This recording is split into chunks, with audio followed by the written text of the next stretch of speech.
How's it going, Plebeian viewers? This is Forrest, and welcome back to another quarantine edition of Crit Day. You may notice that I'm in a bit of a different space. I am actually in my basement painting area, not my office where I usually record these. I took Saturday off, largely because I couldn't really think of what to do a video on. And so last night I finished a painting. I was kind of racking my brain on what I could do a video on. And before I went to bed last night, after I finished my painting, I hung up a new canvas, and I was kind of like, what to do. And I figured I've been ranting and raving and talking about art in these videos for the past couple days, and I always plug at the end that I go live on Instagram.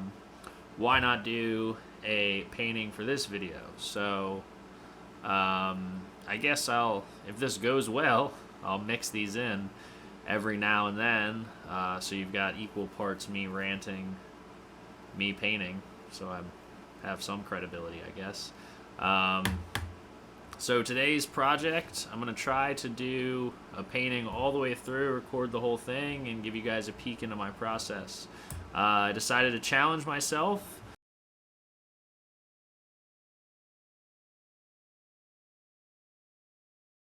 I've got 3 tools that I'm allowing myself to use for this painting. So for those of you who are familiar with my work, you know that I like loose colors, a lot of drips, and then I refine everything with graphic bold lines. Most of my shadows are at least defined by line. For those of you who are unfamiliar with my work, I'll flip through a selection of pieces right here. Wow, that's really great stuff, Forrest.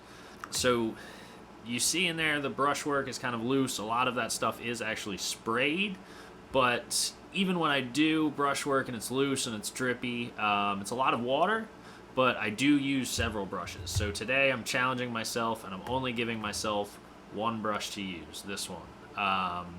This is a brush that I use fairly often. It's got a 12 on it. Maybe that means something. I don't know a whole lot about paintbrushes. I don't know. This is the brush. Like I said, I use this one a lot, but it's going to be interesting mixing in the details for that one. And then I'll be using 2 different sizes of Posca paint marker. I've been using Posca for a couple years now. I enjoy their paint markers a lot. If you want to sponsor your boy, hit me up. What I like about Posca is the quality and the price are both within a fair range. And I guess before I go into the ins and outs of that, I'll show you what paints I'll be using today. I'll be using some Soho acrylics, and I'll also be using some generic Blick acrylics. Maybe some Liquitex. I have some Liquitex lying around. I try to keep everything, all the materials that I use, kind of at the mid-price range. I guess the best cheap stuff there is would be a good way to describe what I use. With my process and the way that I sort of water down paint, I build drips. So much is process-driven. I've found that if I'm dumping money into the most expensive paints out there just to water them down into a spray bottle like one of these, that it's just not worth the money. I can get the same effect and a lot more usage for a cheaper price. Maybe when it's more financially viable, I'll go for the more expensive stuff. But again, it's just so much of my work is driven by process, and the paint is so altered by process that it's kind of redundant to waste the money just to water down the paint or to do such loose strokes. You know what I mean? I think that the quality of material that you need is kind of based on the art that you do. If you're a straight up portrait painter in oil, then you probably need the best stuff because that's going to matter. But when you use acrylics and you water them down and you're going for drips and sometimes a crappier quality paint, will get an effect that you're going for more, and that's kind of what I found. I was thinking about faces today, so I'm going to be doing a little self-portrait action. I haven't done a self-portrait in probably like 6 months. I use myself as a reference a lot, but again, going through my work, I do a lot of singular body parts. I've just finished the 3rd painting of a series of bone paintings that I'm doing. When I do figures, I often don't use myself, unless, like I said, it's like singular body parts, mouths, eyes, hands, etc. So this is going to be an experiment all the way around, but come join me as I do it, and we'll see how it goes. So before we get into it, I will be diving right into paint. I did the drawing beforehand. I'm not a grid drawer. I'm not the most refined process-wise drawing. I kind of build, look at where I fucked up, fix that, look at where I fucked up, fix it.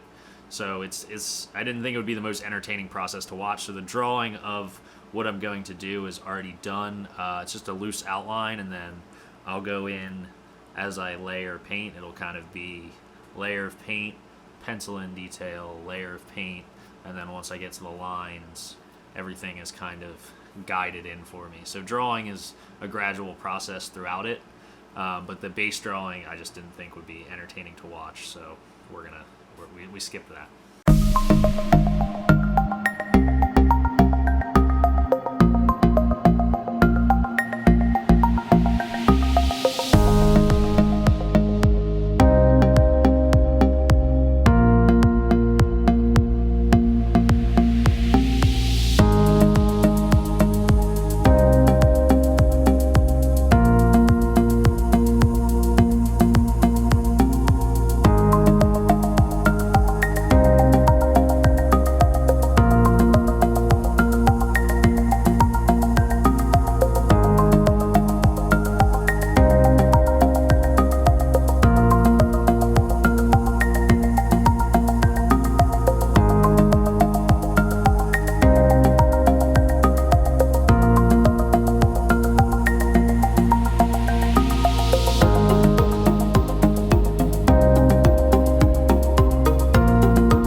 And there it is. That painting was not only fast in video, but in real time. I did that in like 2 hours. I don't know how I feel about the painting right now, but let me know down below what you think. Let me know if I should do more content like this. Thanks again for watching another episode of Quarantine Crit Day. If you want to see more work like that, you can follow me on Instagram at Forrest Hines Art. I go live on there when I paint, and you can see some stuff like this in real time. Follow all things Plebeian at the home, www.plebeian.us. Follow the Instagrams at plebeian_us and plebeian.mag. Follow along on Facebook, Plebeian Inc. Follow on Twitter, at Plebeian Deli. Be sure to subscribe to the YouTube. I'll still be doing daily videos like this. Once again, I apologize for taking a day off yesterday, but I had to.